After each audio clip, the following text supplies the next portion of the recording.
नमस्कार, मैं हूं अक्षय आनंद। मेरे साथ वीआईपी पार्टी के सुप्रीमो मुकेश सहनी हैं। तीनों कैंडिडेट्स का ऐलान हो गया है, मधुबनी से भी नए कैंडिडेट। तो मधुबनी की टक्कर कैसी लग रही है मुकेश जी को? कहीं टक्कर नहीं है वहाँ पे। हम लोगों ने, आप देखिएगा 2009 और 2014 का चुनाव मामूली अंतर से महागठबंधन के प्रत्याशी वहाँ अब्दुल बारी की सिद्दीकी जी चुनाव हारे थे और 15-20 हज़ार का मार्जिन से चुनाव हारे थे, जिसमें आप 9 और 14 में देखिएगा कि सिर्फ फिशरमैन मछुआरा समुदाय का 1 लाख वोट बीजेपी को, एनडीए को मिलते आया है। और इस बार 1 लाख वोट इधर शिफ्ट हो जाना है। ठीक है। और हमने वहाँ पे वैश्य समाज से मजबूत साथी को हमने वहाँ पे चुनाव मैदान में उतारा है, जो वहाँ पे वैश्य समाज का भी काफ़ी मजबूती से वहाँ पे संख्या है। और ये आपको पता होगा कि ये बीजेपी के साथ हमेशा रहते हैं। तो इस बार उनके भी तरफ से 75,000 वोट मुझे लगता है कि हमारे महागठबंधन में शिफ्ट होगा। तो तकरीबन हमारा वहाँ पे चुनाव जीतने का जो मार्जिन अभी जो दिख रहा है मुझे, 1.5 से 2.25 लाख का संख्या चुनाव जीतने का दिख रहा है। अच्छा।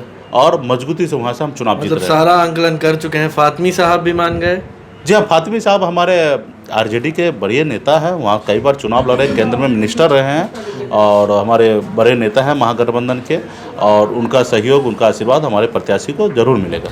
खगड़िया में भी आपने नॉमिनेशन भरा, जनता का रिस्पांस कैसा लग रहा है? बहुत अच्छा रिस्पांस मिल रहा है और बहुत अच्छा तैयारी कर रहा है। वहाँ पे जनता चुनाव लड़ रहा है, मुकेश सहनी चुनाव नहीं लड़ रहा है, वहाँ पे जनता चुनाव लड़ रहा है। और वहाँ पे जो 5 साल से जो राजा साहब वहाँ जो चुनाव लड़ रहे थे, राजा साहब जो वहाँ पे हैं, वो जनता और प्रजा के बीच में कभी पहुँचे ही नहीं। तो अभी इस बार जो वहाँ का जो स्थिति है, वहाँ के जनता महागठबंधन के लिए चुनाव लड़ रहे हैं और महागठबंधन को चुनाव जिताने के लिए निर्णय ले चुका है वहाँ के जनता। महबूब अली कैसर के बारे में आप बात कर रहे थे, तो कैसी टक्कर लग रही है आपको? कितने मजबूती से? कोई टक्कर ही नहीं है वहाँ पे।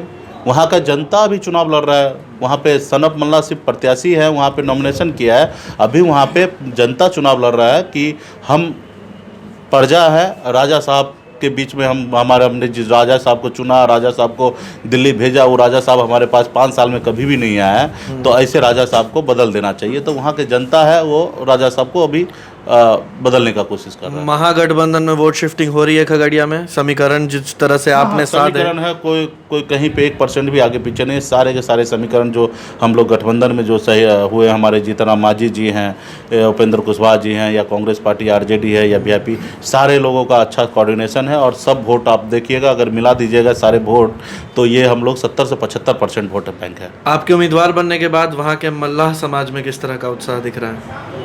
आज़ादी के बाद 71 साल में पहली बार बिहार में एक निषाद मछुआरा फिशरमैन ने एक अपने हक अधिकार के लिए लड़ाई लड़ा और एक पॉलिटिकल पार्टी बना लिया। और यह पॉलिटिकल पार्टी बनाने के बाद पहली बार अपने घर में अपने सिंबल पे चुनाव लड़ रहा है।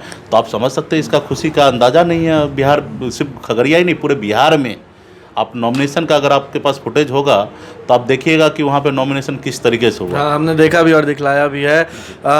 महागठबंधन ने आपको उम्मीद से अधिक सीटें तो दी, अब इन्हें जीतना आपके ऊपर है। तो आप किस तरह से प्लानिंग कर रहे हैं, किस तरह से प्रचार कर रहे हैं? बना हुआ है हमारे जो 3 सीट तो निश्चित तौर पे 100% रिजल्ट आना है, उस पर तो चुनाव लड़ा ही जा रहा है। और सिर्फ मेरा यही नहीं मायने रखता कि 3 सीट जिताना, हमारी लड़ाई है 40 के 40 लोकसभा सीट जिताना। और उस पर मजबूती से हमारे संगठन, हमारी पार्टी और महागठबंधन के जितने भी घटक दल है, सब मजबूती से 40 के 40 लोकसभा सीट पे प्रचार कर रहे हैं, मेहनत कर रहे हैं। उनके पदाधिकारी, उनके वर्कर सारे लगे हुए हैं और चुनाव मजबूती से मैक्सिमम सीट हम लोग जीत के आएंगे। औरंगाबाद और कई जगहों पर महागठबंधन के भीतर एंटी इनकम्बेंसी दिख रही है। सीट ना मिलने पर कार्यकर्ताओं की नाराजगी बहुत फूट रही है। देखिए, ये तो हमेशा आज़ादी के बाद, जब से लोकतंत्र में जब से चुनाव का प्रक्रिया हुआ, तब से ये चीज़ चल रहा है। पूरे भारत में चलता है कि एक सीट पे कई लोगों का इच्छा होता है कि हम चुनाव लड़ें, लेकिन एक ही व्यक्ति को चुनाव लड़ाया जाता है एक लोकसभा क्षेत्र में।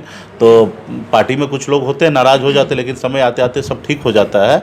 और फिर उनको पता है कि हम जिस विचारधारा पे, जिस पार्टी के लाइन पे चल रहे हैं, उसके साथ देना, ये हर पार्टी के हर वर्कर का एक जवाबदेही बन जाता है। और पूरा फिर फाइनली चुनाव का जब टाइम आ जाता है, जब वोट गिरने का समय आ जाता है, तभी सारे के सारे सब चीज़ एक साथ हो जाते हैं। तेज प्रताप यादव ने अपने उम्मीदवार खड़े कर दिए। महागठबंधन को इससे कितनी मुश्किल है? नहीं, बहुत ज़्यादा नहीं है। और अभी इस तरीके का मुझे तो जानकारी नहीं कहीं पे नॉमिनेशन किया है। जहानाबाद से चंद्र प्रकाश यादव को समर्थन दे रहे हैं, वो निर्दलीय हैं। थोड़ा सा कहीं पे है इस तरीके का, मुझे नहीं लगता कि कोई ज़्यादा समस्या होगा। और हमारा गठबंधन में या जो भी है सब सहयोगी लोग तेज प्रताप जी से भी बात करते होंगे और करेंगे, और जो थोड़ा सा आपस में जो भी फ्लेक्शन है उसको दूर करने का कोशिश करेंगे। चलिए, तो हमारे साथ मुकेश सहनी थे। बहुत कॉन्फिडेंस है महागठबंधन के परफॉर्मेंस को लेकर। आप बने रहे लाइव सीरीज के साथ। बिहार से जुड़े तमाम अपडेट्स हम पहुंचा रहे हैं। आपका शुक्रिया।